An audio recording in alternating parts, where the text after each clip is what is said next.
नारळी चतुर्थी आणि आंब्यांचं सीझन पण चालू आहे. मग आपण खास गणपती बाप्पांसाठी आंब्याचे मोदक बनवायचे. चालेल, चल बनवूया.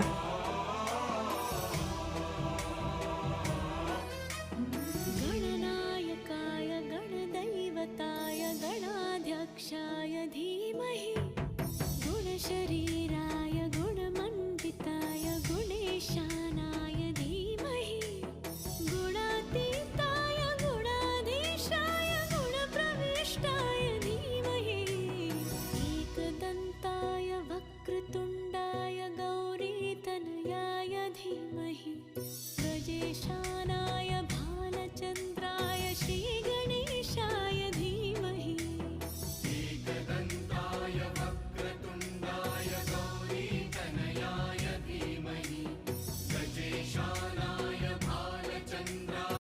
पायात डोकं घेतलं